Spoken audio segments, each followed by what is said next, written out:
নমস্কার বন্ধুরা, আমার আজকের রেসিপি পায়েস বা পরমান্ন। যে কোনো শুভ অনুষ্ঠানে আমরা বাড়িতে বানিয়ে থাকি। পুজো হোক বা সবার জন্মদিনে পায়েস কিন্তু আমরা অবশ্যই বানিয়ে থাকি। আজকে আপনাদের সঙ্গে পায়েসের রেসিপি শেয়ার করছি। 2 লিটার দুধে পায়েস বানাবো।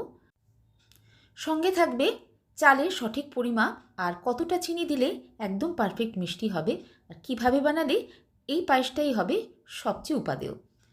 তাহলে চলুন শুরু করা যাক আজকে পায়েসের রেসিপি। সঙ্গে আছে আমি আপনাদের বন্ধু মহুয়া। আমার চ্যানেলে আপনাদের সবাইকে স্বাগত জানাচ্ছি। প্রথমেই আমি এখানে গরুর দুধ নিয়ে নিচ্ছি। আমি প্যাকেটে গরুর দুধই ইউজ করছি। আপনারা আপনাদের পছন্দ মতো যে কোনো দুধই ইউজ করতে পারেন। সেটা ফ্যাটযুক্ত হতে পারে বা ফ্যাট ফ্রিও হতে পারে। যে কোনো দুধ দিয়েই পায়েস রান্না করতে পারেন। প্রথমে হাই ফ্লেমে রেখে দুধটাকে একটু জাল দিয়ে নেব। দুধটা যখন একবার ফুটে যাবে, ওই দুধ থেকে প্রায় 3-4 হাতা দুধ আমি উঠিয়ে নিচ্ছি। এবার এই দুধটার মধ্যে দুটো তেজপাতা আর কয়েকটা ছোট এলাচ দিয়ে দুধটাকে ভালো করে জাল দিয়ে নেব। একবার ভালো করে ফুটে গেলে মিডিয়াম ফ্লেমে রেখে দুধটাকে জাল দিতে থাকবো। এবার যে দুধটা তুলে রেখেছিলাম তার থেকে খানিকটা দুধ একটা অন্য বাটিতে উঠিয়ে নিচ্ছি। এই দুধের মধ্যে আমি সামান্য একটু জাফরান ভিজিয়ে দেব। জাফরান দিলে দুধের কালারটাও সুন্দর হবে বা পায়েসের কালারটাও সুন্দর হবে, আর একটা খুব সুন্দর মিষ্টি গন্ধ আসবে। বাকি দুধের মধ্যে আমি মিশিয়ে নিচ্ছি মিল্ক পাউডার। আমি এখানে 150 গ্রাম মিল্ক পাউডার নিয়ে নিয়েছি। আর যদি চামচের হিসাবে বলেন তাহলে এখানে 6 চামচ মিল্ক পাউডার আছে। এটাকে এবার ওই বাকি দুধের মধ্যে মিশিয়ে নিচ্ছি। পায়েসের মধ্যে এইভাবে একটু গুঁড়ো দুধ দিলে পায়েসের টেস্ট অনেক বেশি সুন্দর হয়, আর পায়েসটা ঘন হয় আর ক্রিমি হয়। দুধটা বেশ ভালো করে মিশিয়ে নিতে হবে, আর এটা মেশাতে হবে হালকা গরম দুধের মধ্যে। এবার পায়েসের চালটা নিয়ে নিয়েছি। আমি এখানে গোবিন্দভোগ চাল নিয়ে নিয়েছি। গোবিন্দভোগ চাল দিয়ে আমরা সাধারণত পায়েস রান্না করে থাকি। এই ধরনের যে কোনো সুগন্ধি চাল দিয়ে পায়েস রান্না করলে খেতে বেশি ভালো লাগে। এবার আপনাদের চালের পরিমাণটা বলে দিচ্ছি। আমি এখানে 2 লিটার দুধে পায়েস করছি। ঠিক সেইভাবেই আমি হিসাব করে চালটা নিচ্ছি। আমি দেখুন মুঠো করে চালটা তুলছি। 1 লিটার দুধের জন্য 2 মুঠো চাল ব্যবহার করা হয়। আমি এখানে 2 লিটার দুধে পায়েস করছি, তাই 4 মুঠো পরিমাণে চাল নেব। এই হিসাবটাই একদম পারফেক্ট, যেটা আমাদের মা দিদিমারা দীর্ঘদিন ধরে এইভাবেই পায়েস রান্না করে আসছে। ঠিক এই পরিমাণ দিয়ে 2 লিটার দুধের পায়েস করলে পায়েসটা একদম সুন্দর পারফেক্ট হবে, ঘন হবে। চালটাকে এবার আমি ধুয়ে নিচ্ছি। চালটা দুবার ধুয়ে একদম জল ঝরিয়ে নিতে হবে। জল ঝরানো হয়ে গেলে চালটার মধ্যে এবার আমি 1 চামচ ঘি মেখে নেব। পায়েসের চাল কখনোই ভিজিয়ে রাখা যাবে না, সঙ্গে সঙ্গে ধুয়ে জলটা ঝরিয়ে নিতে হবে। চালের মধ্যে এইভাবে ঘিটা মেখে আমি 5 মিনিট রেখে দেব, যতক্ষণ না দুধটা ঘন হয়ে আসছে। প্রায় 10 থেকে 15 মিনিট দুধটাকে আমি জাল দিয়ে নিয়েছি। দুধটা এখন অনেকটাই ঘন হয়ে গেছে। মিডিয়াম টু লো ফ্লেমে দুধটা যখন এইভাবে জাল দেওয়া হবে, মাঝে মাঝেই দুধের মধ্যে সরটা পড়বে, সেই সরটাকেও দুধের সঙ্গে মিশিয়ে দিচ্ছি। এতে দুধটা অনেক সুন্দরভাবে জাল দেওয়া হবে, ঘন হবে আর সরে ভরপুর হবে। দুধটা জাল দিতে দিতে যখন 50% মতো হয়ে যাবে, এবার এর মধ্যে চালটা দিয়ে দেব। চালটা দিয়ে ভালো করে দুধের সঙ্গে মিশিয়ে নেব। এই সময় দুধের ফ্লেমটা হাই করে দেব।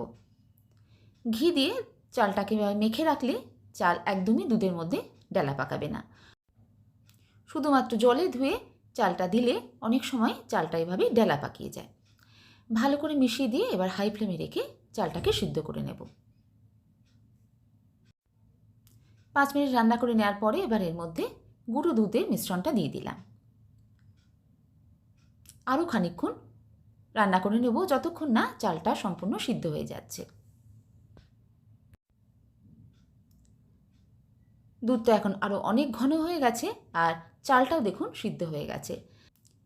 চালটা যতক্ষণ না সিদ্ধ হবে, দুধের মধ্যে চিনি ব্যবহার করা যাবে না বা মিষ্টি ব্যবহার করা যাবে না। চালটা সিদ্ধ হয়ে যাওয়ার পর এবার আমি এর মধ্যে চিনি দিচ্ছি। আমি 200 গ্রাম চিনি এর মধ্যে দিয়ে দিলাম। যদি আপনারা গুঁড়ো দুধ না ইউজ করেন তাহলে এখানে 300 গ্রাম চিনি দিতে হবে। চিনি দেওয়ার সঙ্গে সঙ্গে দুধটা কিন্তু অনেকটাই পাতলা হয়ে যাবে, তাই আরও কিছুক্ষণ দুধটাকে জাল দিয়ে ঘন করে নিতে হবে। এবার একটা ছোট কড়াই বসিয়ে দিয়েছি। কড়ার মধ্যে দিয়ে দিচ্ছি 1 চামচ ঘি।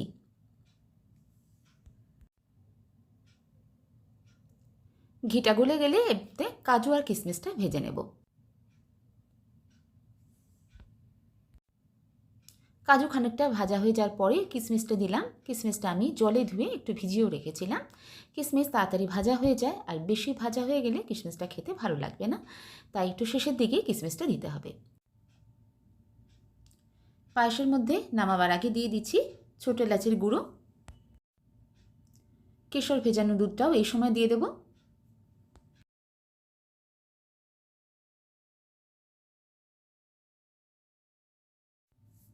একদম শেষের মধ্যে দিয়ে দিচ্ছি ঘিয়ে ভাজা বাদাম আর কিশমিশ। বাদাম আর কিশমিশটা একদম শেষেই অ্যাড করতে হবে। কিশমিশ দেওয়ার পরে আর বেশিক্ষণ পায়েসটা রান্না করা যাবে না, অনেক সময় দুধটা কেটে যাওয়ার একটা সম্ভাবনা থাকে। হালকা হাতে মিশিয়ে নিচ্ছি। দেখতেই পাচ্ছেন পায়েসটা কত সুন্দর ঘন আর লোভনীয় হয়েছে। ঠিক এই রকম ঘন পায়েসই ভালো লাগে। পায়েসটা আমি আর এর থেকে বেশি টানাবো না, কারণ ঠান্ডা হয়ে যাওয়ার পর পায়েসটা কিন্তু আরও অনেকটাই ঘন হয়ে যাবে। বাদাম কিশমিশ দেওয়ার পরে গ্যাসের ফ্লেমটা অফ করে দেব।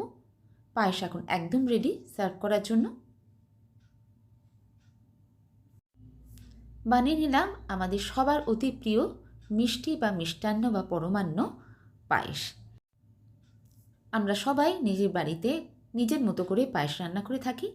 একবার আমার মতো করেও পায়েস রান্না করে দেখবেন, আশা করছি আপনাদের ভীষণ ভালো লাগবে। কোনো বিশেষ অনুষ্ঠানে আমরা যখন পায়েস বানাই, সেই পায়েসটা আমরা একটু বেশি ভালো করেই বানাবার চেষ্টা করি। বেশি পরিমাণে বানাতে গেলে অনেক সময় চাল, দুধ বা চিনির যে কোনো একটা উপকরণের পরিমাণে ভুলের জন্য পায়েসটা ঠিক অতটা ভালো হয় না।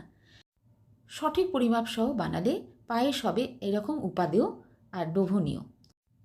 আজকে পায়েসের রেসিপিটা ভালো লাগলে একটা লাইক আর শেয়ার করার অনুরোধ রইল। আর যদি আজকে আমার চ্যানেলে নতুন ভিউয়ার্স হন, রেসিপি ভালো লাগলে চ্যানেলটা সাবস্ক্রাইব করে নেওয়ারও অনুরোধ রইল। আজ আসি বন্ধুরা, আবার কোনো নতুন রেসিপি নিয়ে আপনাদের সঙ্গে দেখা হচ্ছে। সবাই ভালো থাকবেন, সুস্থ থাকবেন। সবাইকে অসংখ্য ধন্যবাদ।